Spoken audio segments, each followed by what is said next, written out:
여러분 안녕하세요. 뉴욕이오의 헤더예요. 오늘도 여러분께 생생한 뉴욕 증시 마감 시황을 현지에서 새벽 배송해드리러 찾아왔습니다.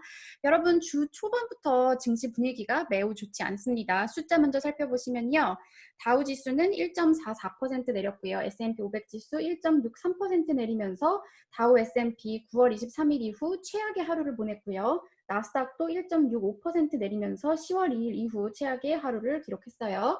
나스닥 지수에서 보시면 아시겠지만 기술주가 부진했고 에너지주도 전반적으로 약세를 나타냈는데요. 오늘 뭐 뚜렷한 큰 악재가 있었던 것은 아닌데 여러분 주말에 이 소식을 접해보셨을지도 모르겠지만 이 낸시 펠로시 민주당 하원 의장이 48시간을 줄 테니 이 48시간 안에 서명을 하면 대선 전에 이 부양책을 서명할 수 있다. 이렇게 뭐라고 할까요? 최후 통첩이라고 할까요? 이런 걸 하면서 좀 기대감으로 작용하나 했지만 이제 그 시간이 사실 하루밖에 남지 않은 거거든요. 그래서 이제 부양책이 정말 타결될 수 있을까 하는 좀 우려감에 증시가 오히려 내린 것 같고요. 그리고 여기에 계속되는 코로나 관련 안 좋은 소식은 증시의 발목을 잡는 요인으로 작용을 했습니다.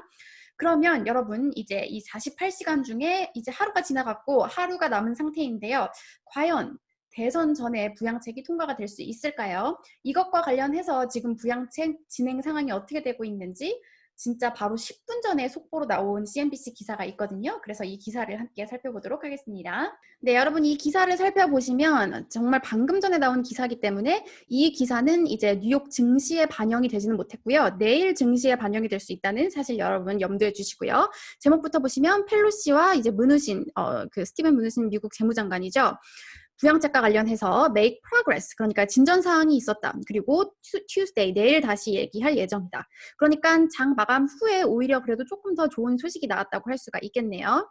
이제 기사 내용을 바로 살펴보시면 이날 이제 펠로시 의장과 문우신 재무장관이 대화를 했고요. 그리고 이 대화에 대해서 그 펠로시 의장의 대변인이 트위터에서 뭐라고 말을 했냐면 1시간 가까이 된 이 전화 통화에서 양측은 이 변화를 조금 줄일 수 있어, 차이점을 좀 줄일 수 있었다.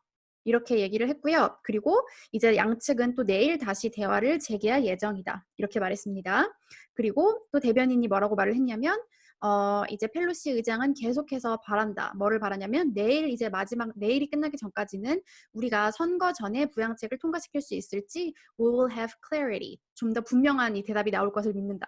그러니까 여러분 아마 내일 장 끝날 때쯤 되면은 나오지 않을까 싶습니다. 네, 지금 이제 11월 3일로 예정된 대선 전에 어떻게든 부양책을 통과시키려고 지금 양측이 노력하고 있는 중이고요. 그리고 보시면 이제 일요일에 펠로시 의장이 48시간 데드라인을 주면서 이제 48시간이다, 최후 통첩이다.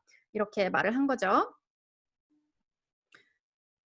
그리고 이제 일요일에 민주당 의원들에게 펠로시 의장이 편지를 썼거든요. 이 편지에서 뭐라고 말을 했냐면 선거 전에 우리가 도달할 수 있다는 부양책 협상에 도달할 수 있다는 뜻은 낙관적이다.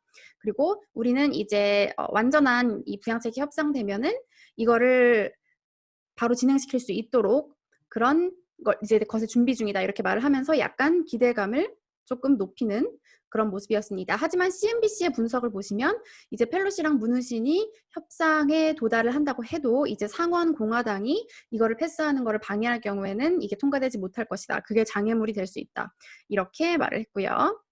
자, 그리고 마지막 문장을 보시면 최근 들어 코로나 확진자 수가 또 빠르게 증가하는 가운데 지금 계속해서 부양책 진행이 안 되고 있는 상황이다. 이렇게 마감을 했는데요. 이게 바로 이제 다음 기사랑 이어진다고 할 수가 있겠습니다. 이제 또 오늘 나온 이 기사를 보시면 자, 코로나 바이러스 hospitalization, 그러니까 입원율이 37개 주에서 계속 오르고 있다. 그리고 파우치 박사가 또 뭐라고 경고를 했냐면 전 세계는 이제 이 팬데믹을 끝내는 그 방향으로 아직 가고 있지 않다. 이렇게 경고를 했다는 우울한 기사를 소개해 드리는데요. 이 기사를 이제 살펴보시면 이제 37개 주에서 일요일 기준으로 입원율이 5% 증가했다고 합니다. 이제 입원율 같은 경우에는 사망률로도 이어지기 때문에 많이 우려를 키우는 그런 부분이죠. 또 여기에 이 표를 보시면 미국의 일간 확진자 수 추이, 그리고 일간 사망자 수 추이, 그리고 현재 입원율 추이까지 이렇게 확인을 할 수가 있는데요. 자, 이제 알래스카, 아이오와, 켄터키, 몬태나, 그 네브라스카, 오클라호마, 사우스다코타, 유타, 위스콘신, 웨스트 버지니아에서 이제 평균적인 입원율이 신기록을 기록했다고 합니다. 이제 입원율이 떨어지고 있는 주는 사실상 이 DC랑 하와이밖에는 없다고 해요. 네. 그래서 이제 토론토 대학의 감염학 박사의 말을 빌어보면 What's concerning here is that it's only mid-October. 지금 10월 중순밖에 안 됐다는 점이 매우 걱정스럽다. There's a long fall and winter. 아직 가을과 겨울이 길게 남아있다. 그리고 이제 북반구에서는 분명하게 2차 웨이브가 나오고 있고 그래서 이제 커뮤니티 수준으로 더 많은 이런 컨트롤 통제를 해야 된다. 이렇게 경고를 했습니다. 네, 보시면 이제 전반적인 감염자 수도 많이 늘어나고 있는 상태인데요. 지금 지난 7일간 하루 평균 감염자 수가 56,000건, 미국 내에서 56,000건을 기록하면서 존스 홉킨스 대학 그 지표고요. 전주랑 비교했을 때 13% 증가한 상태라고 해요. 이제 미국의 감염병 전문가들과 건강보건 관계자들은 계속해서 우려를 했었죠. 왜냐하면 날씨가 추워지면 이제 실내에서 활동을 하는 사람들이 늘어나기 때문에 확진자 수가 늘어날 것이고 그리고 또 이제 독감 시즌이 다가오면서 어려운 일들이 발생할 것이라고 네, 우려를 했습니다.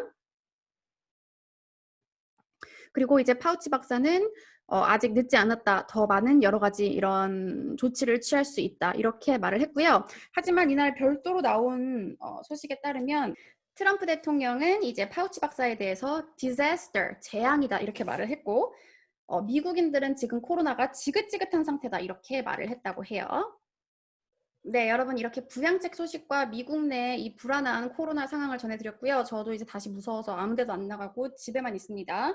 그리고 이제 이 밖의 소식, 선거 관련 소식 전해드리면요. 이제 대선이 정말 얼마 안 남았기 때문에 제가 앞으로 더 소식을 많이 전해드릴 것 같은데요. 이날 제가 또 이제 쓴 기사이기도 하고 비즈니스 인사이더에 나온 기사인데요.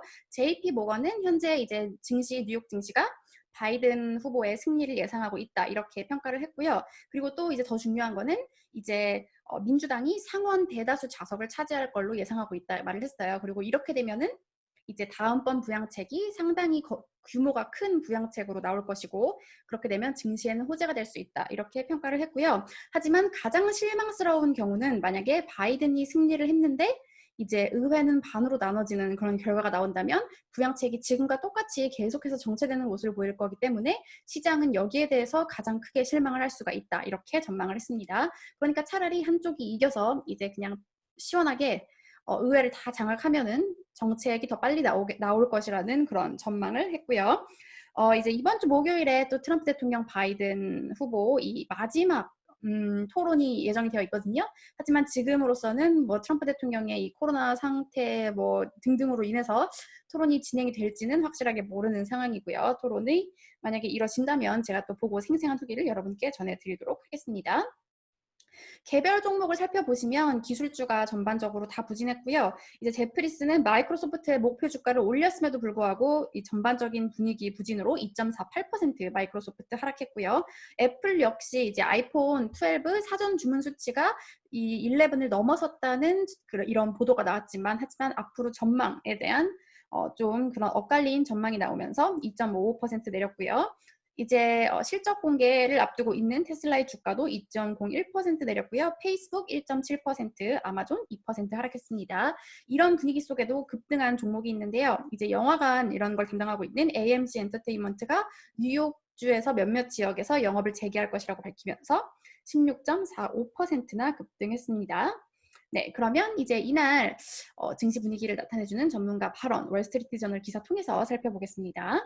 네, 먼저 첫 번째 발언은 사실 제가 아까 전해드린 이제 부양책 진전 상황이 있다 이런 말이 나오기 전에 나온 전문가 발언인데요. 자, 보시면 이제 보스턴 파트너스의 마이클 물레니 전략가는 트럼프 대통령은 대선 전에 부양책 패키지를 통과시키고 싶을 것. 하지만 펠로시한테 있어서는 이제 대선 전에 통과시켜야 할 만한 그런 정치적인 그런 뭐 업사이드, 이득 같은 건 없다. 이렇게 평가를 했고요. 그래서 사실상 오늘 장중에 이제 부양책이 과연 통과가 될 것인가 의구심이 커지면서 좀 크게 내렸다고 할 수가 있고요. 그리고 계속 보시면 똑같은 멘트가 나오고 있습니다. BNP 파리바의 로버트 맥에디 전략가는 뭐라고 말을 했냐면 이제 재정 부양책이 없다면 우리는 볼 것이다. 이 고용 그 실업이 또 새롭게 늘어나는 것과 그리고 뭐 딜링컨시 그리고 디폴트가 늘어나는 것, 뭐 부도 이런 것이 늘어나는 것을 볼 것이고 이런 것들은 성장에 압력을 미칠 것이다. 이렇게 평가를 했습니다.